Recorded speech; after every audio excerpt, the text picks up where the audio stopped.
They walked for days, crossed dangerous waters and risked their lives only to be sent back in shackles. Over 100 Indians, mostly from Punjab, have been deported after their treacherous journey through the infamous donkey route to the United States ended in detention.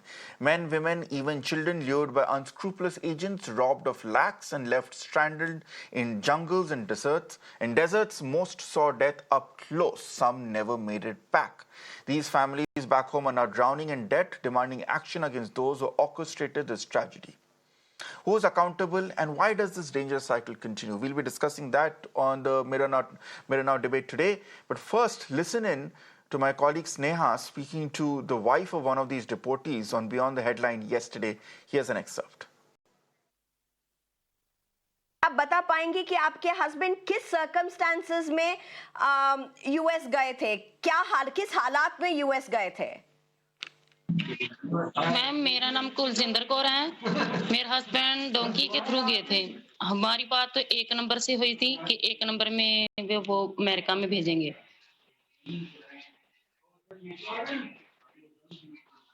एक number मतलब?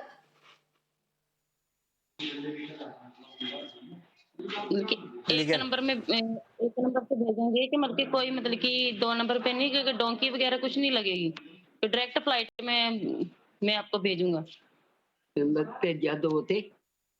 अच्छा, आप क्या कहा गया था कि कैसी नौकरी देंगे, कितना सैलरी मिलेगा, क्या कहा गया था आप लोगों से? मैम, सैलरी तो कोई बात नहीं हुई थी। मैंने पेमेंट की है 42 लाख रुपया एजेंट को। कितने? 22 लाख 42 लाख 42 लाख्स। ये 42 लाख्स आपको क्या कहा गया था? किस लिए आपको ये पेमेंट 42 लाख्स का किस लिए देना पड़ा था? आपको क्या कहा गया था? मैम, मुझे तो यही बताया गया था कि मतलब कि आपके हस्बैंड को सीधा ही अमेरिका के लिए फाइट करवाएंगे, तो आप हमें इतना आपकी पेमेंट लगेगी। अच्छा, कुलजिंदर जी, आप हमें बता सकती हैं कि आपके हस्बैंड या आप क्या काम करते हैं? पंजाब में आप क्या काम करते थे, कहाँ रहते हैं, और आपके हस्बैंड वहां पे क्या काम करते थे, कहाँ तक उन्होंने पढ़ाई की है? कुछ बता पाएंगे अपनी फैमिली के बारे में?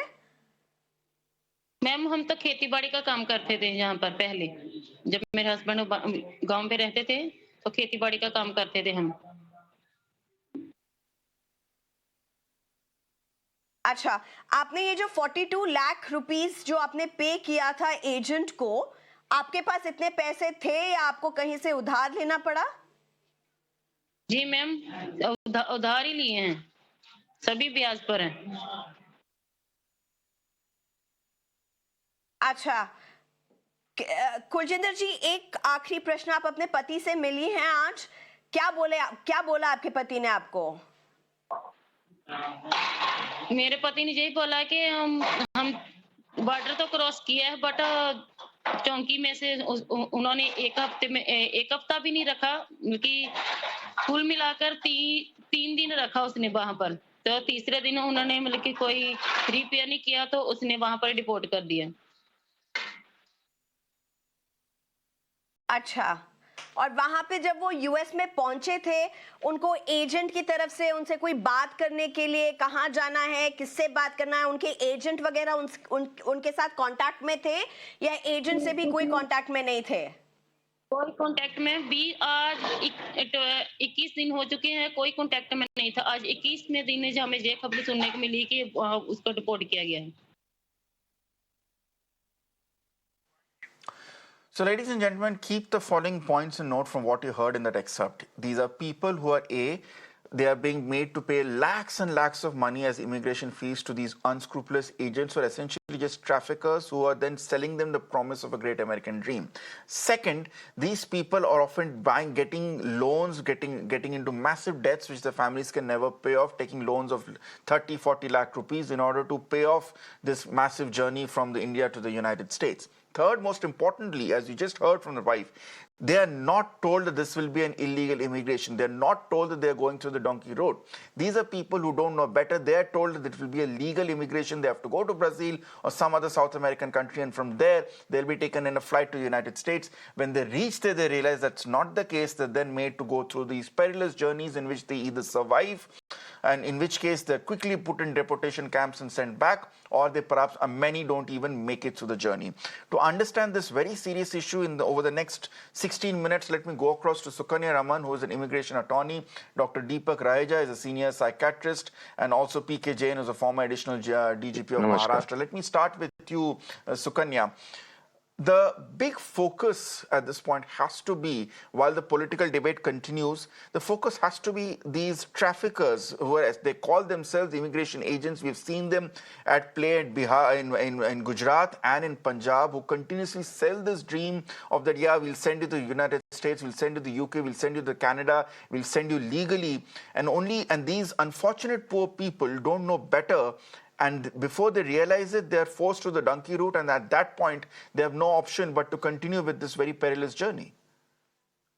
Right. It is very disheartening to see that innocents are being treated this way, and they are borrowing money from friends, relative, wherever, and going through this trap, which is very, very disheartening. But at the same time, I think there is a lot of awareness which needs to be created amongst these in these places, which I think the majority of these people are coming from Punjab, Haryana, Gujarat, and of course rest of the country, but primarily from these places where I'm not sure if it is lack of awareness or it is just that you fall for these agents. They commit to say something, and obviously they don't get those results. And in my opinion, whoever is watching this should be very, very careful as to whom they're dealing with, and they should always take professional help in terms of the visas and stuff, regardless of how smaller the category could be. In terms, excuse me, I mean, in whatever category they are going, it is always important to take some professional help and not go to some random agent in and around their town who has a little shop. This is an issue which requires a lot more deeper sociological understanding, and Dr. Deepak Raheja, maybe you can help us on this aspect here. A lot of our viewers would have perhaps seen the recent Bollywood movie starring Shah Rukh Khan of Donkey, which touches upon this angle. There is a massive societal pressure, there's a psychological pressure, especially in villages in Gujarat and villages in Punjab, where for generations and almost in every household, there is some or the other person from that family who has gone abroad, and that often carries a tag of honor and a badge of pride, which other families are then forced to replicate here. What exactly leads these people to be so desperate to go abroad? They're ready to get into loans of lakhs and lakhs of rupees without doing the research, without knowing enough about the country, barely knowing the language of the country they're going to emigrate to, and then take off in a one-way journey which ends in a nightmarish experience. Like you rightly said, the social peer pressure to really go and for it to be taken as granted that if you haven't gone, the status symbol goes away. It is largely also the economic disparity, the social divide, the opportunities available, lack of adequate legit channels for them to go. And like Sukanya was saying, for many legit avenues being available to the masses, who then end up selling their properties, borrowing money, which is lakhs and lakhs of rupees, for that glamorous glitterati American dream, and for the challenges they go through, because when they go there, they are mentally, and the families are prepared that the hardships they'll have to go through. Some of them end up not even making it, and we hear some of the gory stories where they either drown in an ocean, or they are try to hide somewhere in an aircraft, or they are going through a sleazy vessel and going across border from Mexico. It's exposing them. I mean, I think I think as the parameter and the yardstick of a country moving from developing nation to a semi-developed or a developed nation is being able to look at these weakest links, because they tend to, because once you've gone to America, you have that status symbol within the village, within Yeah. the district, that you live in America, but the life you live there is a fractured life. It's not an easy life. And I've had an opportunity to interact with some of them on my visits to Schengen countries or to America. And I mean, unfortunately, what really happens is, for the ones who've lived there for decades, for ages, they almost become a part of society. The local police collaborates and speaks with them, treats them nicely. They are seen as a part of society, looking after those petty needs which Okay. Americans are not willing to take care of. And I think to take abrupt decision like that exposes them to huge psychological sequel of being cheated, not just by the deporting nation, but also, if not dealt sensitively, also by the receiving nation. So I think, like Colombia did, it refused the plane and it said, we'll send our own plane to bring Yeah. the deportees back. I think they worthy of respect. I mean, you can't just be unempathetic to say because they've taken the illegal donkey route. I mean, these Yes. are Now, people who represent Dr. Raja, that that is, of deeply. course, another issue. That is, of course, another issue which is being playing out in Parliament. There's a big political debate that's happening. The External Affairs Minister is likely to speak on it shortly, and we'll discuss that at 8 p.m. today as well. PK Jain, I just want to talk about the process. Now, the entire debate goes on how to treat deportees when they are being sent back. My question is, why are these people going there in the first place, and who's the one encouraging them? We've already touched upon the peer pressure and the societal aspect here.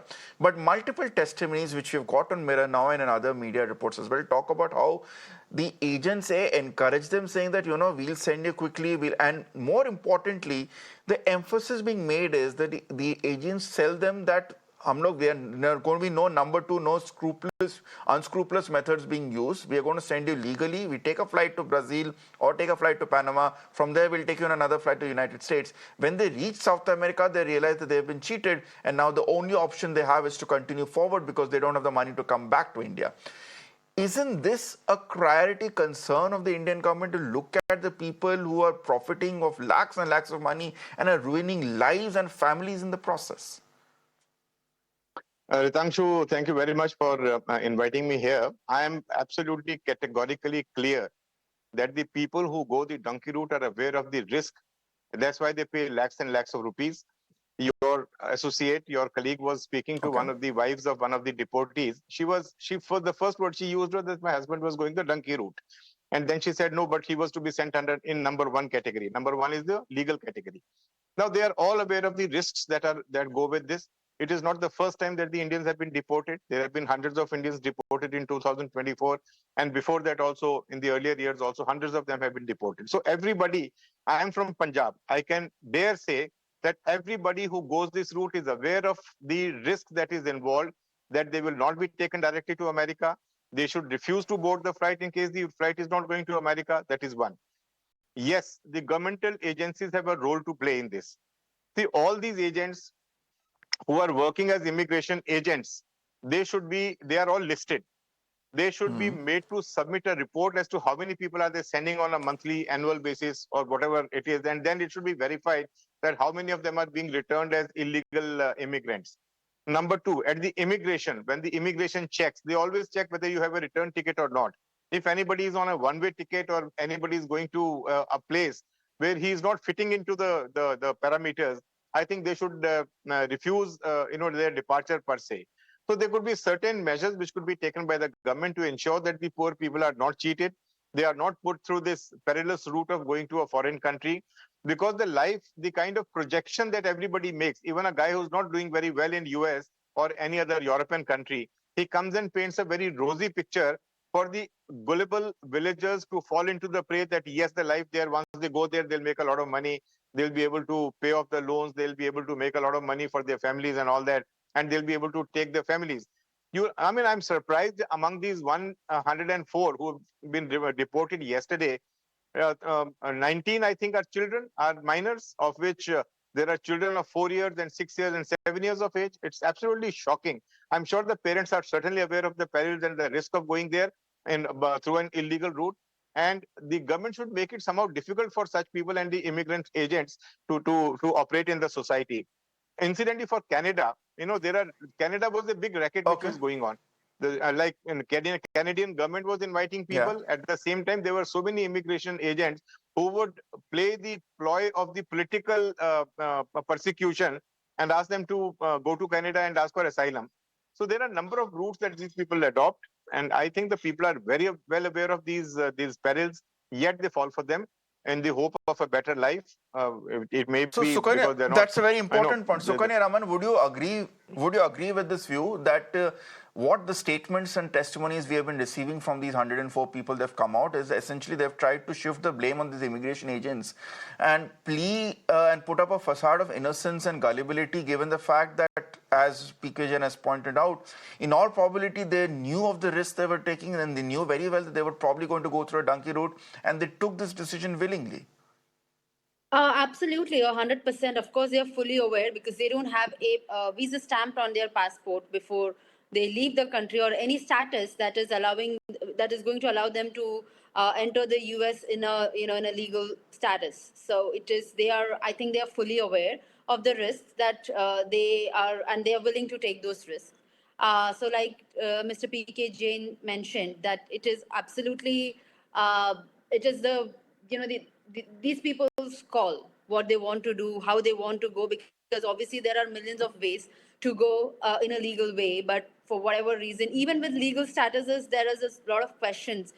There's a lot of questioning that happens. So I don't know. I mean, of course, when they say they are going to Brazil at first and spend some time there, for example, that itself, they know they are not going to go the direct route. And as this is something I would like to share here is that last year there were about 10 Indian illegal immigrants that were caught at the by the CBP officer, that is the border control.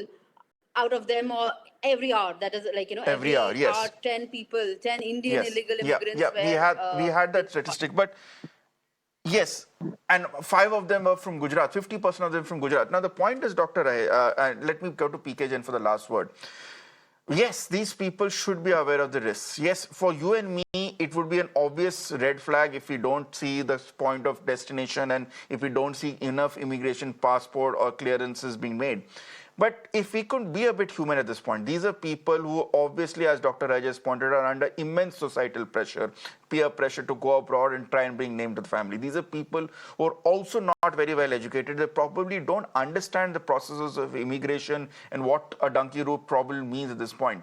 They are being sold through conditioning from the families, from the society, from the immigration agents that go abroad, you will live a magical life at this point here. Is it really, can we really blame them for taking these decisions and then paying for it? See, they have to take their share of the blame, but at the same time, the immigration agents who are cheating them, they should now lodge formal complaints, and the police and the administration should take a proper, strong legal action against them. That is the only thing which can which can deter such unscrupulous agents from sending the illegal immigrants abroad. I mean, I'm very sure that the local police, the local administration, and some of the politicians are thickly involved in this kind of a racket, but because it involves a lot of money. There are thousands of people who are going abroad. Some percent of them are being deported and sent back, but many of them do make it. They succeed in landing at various shores and then settling there. So I mean, anybody would be absolutely gullible to accept that all those who go abroad are successful. A very small number of them are being sent back. So let's say about 90%, 80% people go and settle there. That's a good enough. And that's what we have tried to focus on, PK Jain. There is a bigger political issue that will be debated, that is going to be discussed as to whether these deportees deserve to come back in handcuffs and shackles at this point. But my question was, why were they being sent in the first place? And many of these cultures, you see villages in Gujarat, in Punjab, where people build great tanks or build statues of planes to show that, yeah, my family says somebody has gone abroad. There's a glorification of going abroad at whatever cost, which encourages people to be reckless, take these risks, and it only ends in disaster. Thank you so much for this short but very important debate, PK Jain, Dr. Deepak Raheja. Raheja. And Sukanya Raman, you also